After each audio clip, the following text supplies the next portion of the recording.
अस्सलाम वालेकुम।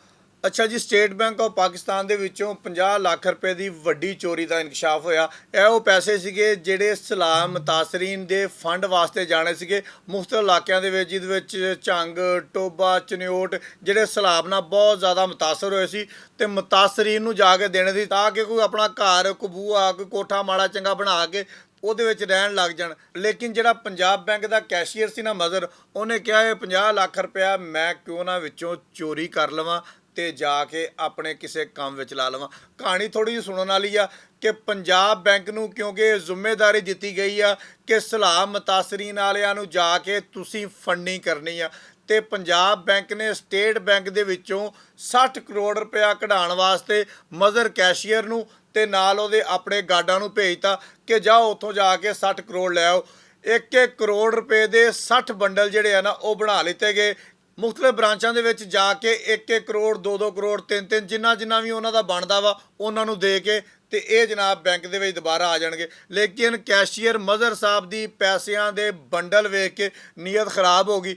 60 ਕਰੋੜ ਦੇ ਉਹਨੇ 60 ਬੰਡਲ ਜਿਹੜੇ ਆ ਨਾ ਉਹ ਬਣਵਾ ਲਏ ਤੇ ਇੱਕ ਵਿੱਚ ਬੰਡਲ ਅਲੱਗਾ ਵੀ ਬਣਾ ਲਿਆ, ਯਾਨੀ ਕਿ ਦੇਖਣ ਵਾਲਿਆਂ ਨੂੰ ਇਹੀ ਪਤਾ ਲੱਗੇ ਜਿਹੜੇ ਨਾਲ ਗਾਰਡ ਆ ਤੇ ਸਟੇਟ ਬੈਂਕ ਦੀ ਇੰਤਜ਼ਾਮੀਆਂ ਵਾ ਕਿ 60 ਬੰਡਲ ਪੂਰੇ ਆ ਤੇ 1-1 ਕਰੋੜ ਦਾ ਬੰਡਲ ਆ, ਜਾ ਕੇ ਗੱਡੀ 'ਚ ਰੱਖੋ। ਲੇਕਿਨ ਇੱਕ ਬੰਡਲ ਜਿਹੜਾ ਸੀਗਾ ਇਹਨੇ ਅਲੱਗਾ ਬਣਾ ਲਿਆ, ਯਾਨੀ ਕਿ ਜਿਹੜੇ ਛੋਟੇ ਨੋਟ, ਹਜ਼ਾਰ ਵਾਲੇ ਨੋਟ, ਉਹਨਾਂ ਨੂੰ ਬਰਾਬਰ ਕੀਤਾ ਕਿ ਮਹਿਸੂਸ ਇਦਾਂ ਹੀ ਹੋਵੇ ਕਿ 1 ਕਰੋੜ ਆ। ਇੱਕ ਬੰਡਲ 50 ਲੱਖ ਦਾ ਬਣਾ ਲਿਆ, ਇੱਕ ਹੋਰ 50 ਲੱਖ ਦਾ ਬਣਾ ਲਿਆ, ਇੱਕ ਬੈਂਕ ਵਾਸਤੇ ਤੇ ਇੱਕ ਆਪਣੇ ਵਾਸਤੇ। ਨਾਲ ਹੀ ਡਰਾਮਾ ਇਹ ਕੀਤਾ ਕਿ ਇੱਕ ਵਰਦੀ ਵਾਲਾ ਛਾਪਰ ਆਪਣਾ ਲਹਿਦਾ ਰੱਖ ਲਿਆ ਕਿ ਮੇਰੀ ਵਰਦੀ ਆ, ਇਹ ਵੀ ਨਾਲ ਬੈਂਕ ਦੇ ਵਿੱਚ ਲੈ ਕੇ ਘੁੰਮਦਾ ਰਿਹਾ। ਸਟੇਟ ਬੈਂਕ ਦੀ ਇੰਤਜ਼ਾਮੀਆ ਕੋਲੋਂ ਬੜਾ ਸਾਦਾ ਜਿਹਾ ਸਵਾਲ ਆ ਕਿ ਅਗਰ ਇਹਦੇ ਕੋਲ ਵਰਦੀ ਸੀਗੀ ਤੇ ਆਪਣੀ ਵਰਦੀ ਆਪਣੀ ਗੱਡੀ 'ਚ ਰੱਖ ਕੇ ਆਂਦਾ, ਆਪਣੀ ਜਿਹੜੀ ਵੈਨ ਉਹ 'ਚ ਰੱਖ ਕੇ ਆਂਦਾ, ਇਹ ਵਰਦੀ ਲੈ ਕੇ ਅੰਦਰ ਕਿੱਦਾਂ ਵਾੜਾ ਆ, ਫਿਰ ਇਹਦੀ ਵਰਦੀ ਅੰਦਰ ਜਾਣ ਕਿਉਂ ਦਿੱਤੀ। ਖੈਰ ਜੀ, ਉਹਨਾਂ ਦਾ ਇੰਟਰਨਲ ਮਾਮਲਾ ਵਾ, ਇਹ ਤੇ ਉਹ ਇਨਕੁਆਇਰੀ ਕਰਦੇ ਪਏ ਆ। ਕੌਣ ਸੱਚਾ ਹੋਏਗਾ ਕੌਣ ਝੂਠਾ ਹੋਏਗਾ ਇਹ ਵਕਤ ਦੱਸ ਦੇਗਾ। ਲੇਕਿਨ ਜਿਹੜਾ 61ਵਾਂ ਬੰਡਲ ਸੀਗਾ ਉਹਨੂੰ ਲੈ ਕੇ ਇਹ ਵਾਸ਼ਰੂਮ ਦੇ ਵਿੱਚ ਚਲਾ ਗਿਆ। ਵਾਸ਼ਰੂਮ ਦੇ ਵਿੱਚ ਜਾ ਕੇ ਬੰਡਲ ਖੋਲਦਾ ਵਾ, ਉਹਦੇ ਵਿੱਚੋਂ 5-5 ਹਜ਼ਾਰ ਵਾਲੇ ਨੋਟ ਕੱਢਦਾ ਵਾ। ਨੋਟ ਕੱਢ ਕੇ ਅੰਡਰਵੇ ਉਹਨੇ ਨੇ ਵੱਡਾ ਪਾਇਆ ਸੀ ਕੱਲ, ਪੂਰਾ ਅੰਡਰਵੇ ਦੇ ਵਿੱਚ ਪਾਉਂਦਾ ਵਾ। ਬਨੈਨ ਥੋੜੀ ਜਿਹੀ ਖੁੱਲੀ ਪਾਇਆ, ਬਨੈਨ ਦੇ ਵਿੱਚ ਪਾਇਆ ਤੇ ਆਰਾਮ ਦੇ ਨਾਲ ਆਪਣੀ ਜਿਹੜੀ ਗੱਡੀ ਹੁੰਦੀ ਆ, ਵੈਨ ਹੁੰਦੀ, ਉਹਦੇ ਵਿੱਚ ਬੈਠਾ ਵਾ ਤੇ ਬਹਿ ਕੇ ਨਿਕਲ ਗਿਆ ਵਾ। ਭਾਂਡਾ ਉਦੋਂ ਖੁੱਲ ਗਿਆ ਜਦੋਂ ਰਾਹ ਦੇ ਵਿੱਚ ਮਜ਼ਹਬੀ ਜਮਾਤ ਦਾ ਇhtਜਾਜ ਹੋਣ ਡਿਆ ਸੀਗਾ।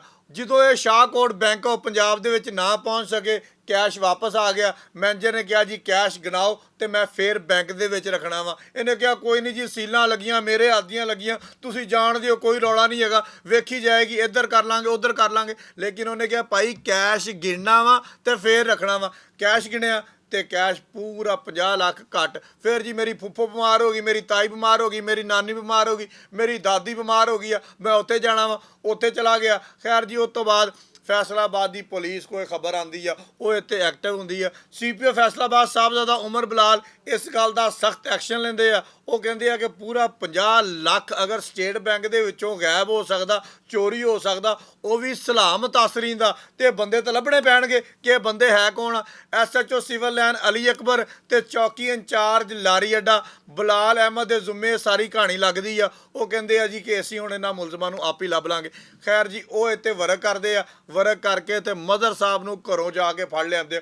ਉਨੀ ਦੇਰ ਤੱਕ ਇਹ 15 ਲੱਖ ਰੁਪਇਆ ਖਰਚ ਲੈਂਦਾ ਹੁੰਦਾ, ਕਿਉਂਕਿ ਆਪਣੀ ਕਮਾਈ ਨਹੀਂ ਨਾ ਹੁੰਦੀ, ਲੋਕਾਂ ਦੇ ਪੈਸੇ ਹੁੰਦੇ ਆ, ਬੈਂਕ ਦੇ ਪੈਸੇ ਹੁੰਦੇ ਆ, ਖਰਚ ਮਰਚ ਕੇ ਸਾਈਡ ਤੇ ਹੁੰਦਾ ਵਾ। ਬਲਾਲ ਚੌਕੀ ਇੰਚਾਰਜ ਜਦੋਂ ਉੱਥੇ ਪਹੁੰਚਦਾ ਵਾ ਤੇ 35 ਲੱਖ ਰੁਪਇਆ ਇੱਕੋ ਵਾਰੀ ਇਹਦੇ ਕੋਲ ਬਰਾਮਦ ਕਰ ਲਿਆ ਜਾਂਦਾ ਵਾ। ਉਸ ਤੋਂ ਬਾਅਦ ਪਿੱਛੇ ਰਹਿ ਜਾਂਦਾ ਜੀ 15 ਲੱਖ ਰੁਪਇਆ। ਉੱਤੇ ਵੀ ਮਿਹਨਤ ਕੀਤੀ ਜਾਂਦੀ ਆ, ਮਿਹਨਤ ਕਰਕੇ ਜਿੱਥੇ ਜਿੱਥੇ ਇਹਨੇ ਵੰਡੇ ਹੁੰਦੇ ਉਹਨਾਂ ਕੋਲ ਇਕੱਠੇ ਕਰਕੇ 50 ਲੱਖ ਰੁਪਇਆ ਪੂਰੇ ਦਾ ਪੂਰਾ ਜਿਹੜਾ ਨਾ ਫੈਸਲਾਬਾਦ ਦੀ ਪੁਲਿਸ ਬਰਾਮਦ ਕਰ ਲੈਂਦੀ ਆ। ਹੁਣ ਉਹੀ 50 ਲੱਖ ਰੁਪਇਆ ਜਿਹੜਾ ਵਾ ਬੈਂਕ ਆਫ ਪੰਜਾਬ ਨੂੰ ਵਾਪਸ ਕਰ ਦਿੱਤਾ ਜਾਏਗਾ। ਹੁਣ ਇੱਥੇ ਦੋ ਸਵਾਲ ਨੇ ਜਿਹੜੇ ਬੜੇ ਅਹਿਮ ਨੇ। ਇੱਕ ਤਾਂ ਇਹ ਹੈਗਾ ਵਾ ਕਿ ਸਟੇਟ ਬੈਂਕ ਵਾਲਿਆਂ ਨੇ ਇਹਦਾ ਵਰਦੀ ਵਾਲਾ ਛਾਪਰ ਅੰਦਰ ਕਿਉਂ ਜਾਣ ਦਿੱਤਾ। ਦੂਸਰੇ ਨੰਬਰ ਦੇ ਉੱਪਰ ਇਹ ਬੰਡਲ ਲੈ ਕੇ ਅਗਰ ਵਾਸ਼ਰੂਮ ਵੱਲ ਨੂੰ ਗਿਆ ਸੀਗਾ, ਇਹਨੂੰ ਕਿਉਂ ਨਹੀਂ ਕਿਸੇ ਨੇ ਰੋਕਿਆ। ਤੀਸਰਾ ਸਵਾਲ ਬੈਂਕ ਆਫ ਪੰਜਾਬ ਦੇ ਨਾਲ ਮੇਰਾ ਵਾ ਕਿ ਤੁਸੀਂ ਜਦੋਂ ਇਸ ਬੰਦੇ ਨੂੰ ਰੱਖਿਆ ਵਾ ਤੁਸੀਂ ਇਹਦੀ ਜਾਂਚ ਪੜਤਾਲ ਕਿਉਂ ਨਹੀਂ ਕੀਤੀ, ਇਹ ਕਿੱਥੇ ਦਾ ਰਹਿਣ ਵਾਲਾ, ਕੀ ਕਰਦਾ, ਇਹਦੇ ਪਿੱਛੇ ਕੀ ਆ, ਇਹਦੇ ਅੱਗੇ ਕੀ ਆ।